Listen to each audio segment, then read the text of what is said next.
I am 33 female, don't think I'm in the wrong here, but the way my neighbors reacted to me has me second-guessing myself.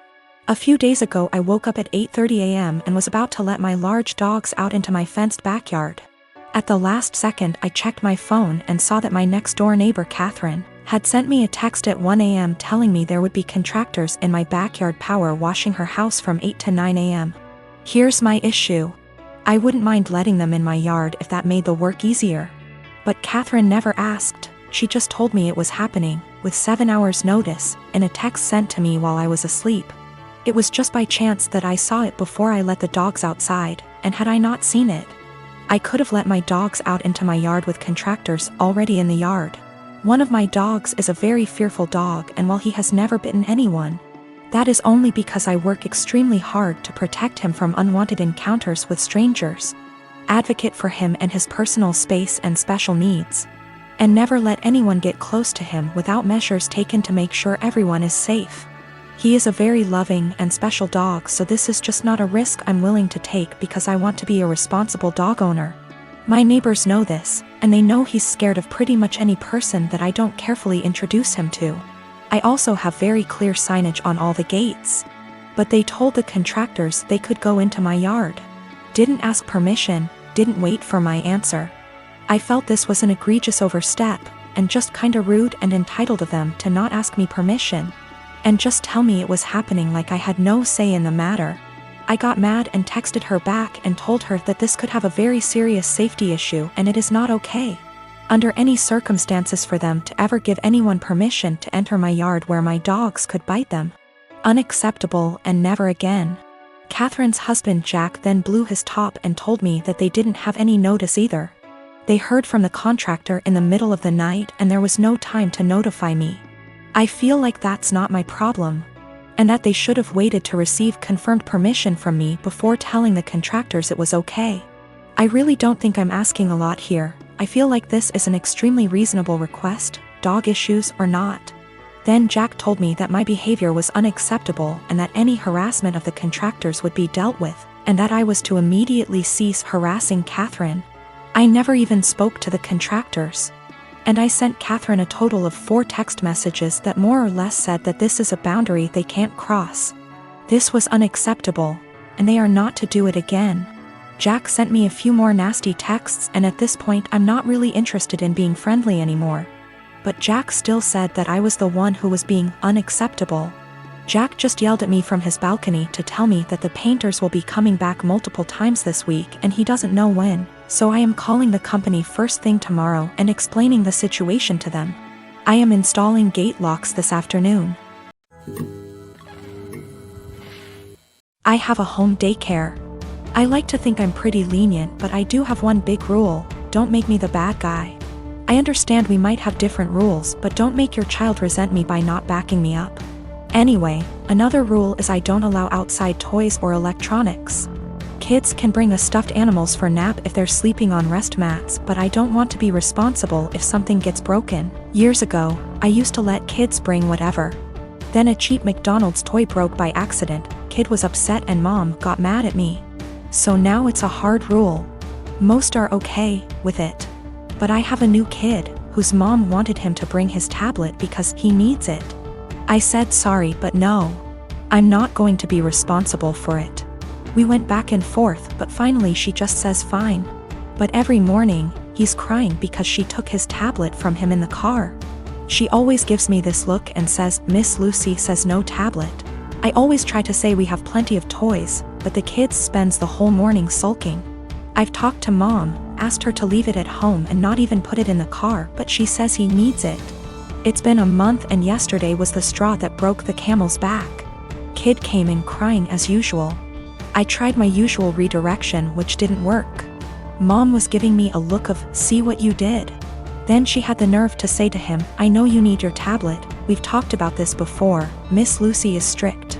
That pissed me off. I ended up telling her to take him home right then and there. She was shocked and tried to stammer. He was my first kid of the day, so there was no scene. I just handed back his backpack, said he was no longer a student of mine, and began to pack his extra clothes and the sippy cup he kept. Mom was in tears as she left. My husband thinks she was right. I'm too strict and should have broken policy instead of causing drama.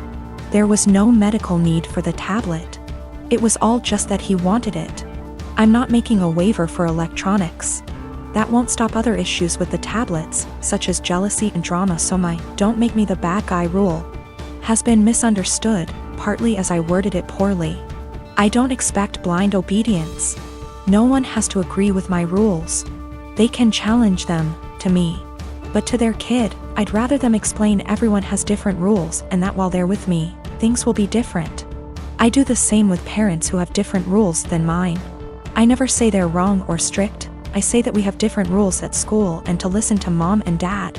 This is also a policy for pacifiers, bottles, and potty training. I'll approach any of these milestones when you ask, but you have to be working on it at home too. The kid won't progress if they only go pee on the potty at home. And the child was not autistic or non-verbal.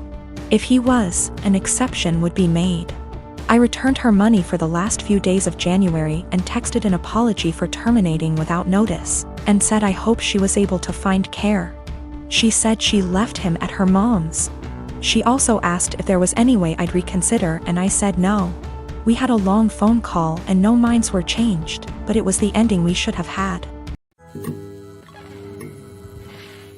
My mom and my mother-in-law threw me a surprise baby shower on Sunday and invited all of my family and most of my friends who are in my hometown. It was great. I don't usually get to see everyone when I visit, so it was really nice to have them all there. My sister is also pregnant. She is 34 weeks and I am 36 weeks. My mom and I have been planning her baby shower with her that will be 2 weeks from now. At the shower, everyone kept complimenting me on how tiny I am and how good I look, and I could see my sister was getting really jealous. It was really upsetting her, so I tried to change the topic, but after the first little bit she retreated to a table in the corner, with her friend looking incredibly angry. I tried to ignore it and we started playing shower games. Later, her friend asked if any of us knew where she was since she hadn't seen her in a while. Everyone was extremely worried because she wasn't answering her phone and we thought she could have gone into labor or fallen or something terrible. The shower was in a party room at an arena, so it's a huge building, and everyone there, 70 of us, began searching the entire place up and down looking for her. Many people got into their cars to drive around the area and the different routes to the hospital to see if they saw her car. We also called her husband to see if he had heard from her, and he left work to help look. My other sister found her sulking inside a Timmy's. She refused to come back to the shower because she was upset that she wasn't getting any attention and everyone was fawning over me. It took a while for everyone who left to get back, and while we tried to carry on with the shower, the whole mood was soured and it was really awkward. I'm so upset with her now. I suspect once the baby comes I won't go down to my hometown as much, and I won't get to see many of those people as often as I did before. So that was my last chance to get together with everyone before the baby. It's not even the first time she's done something like this. At my wedding she complained to anyone who was willing to listen about how my husband is very touchy-feely with me.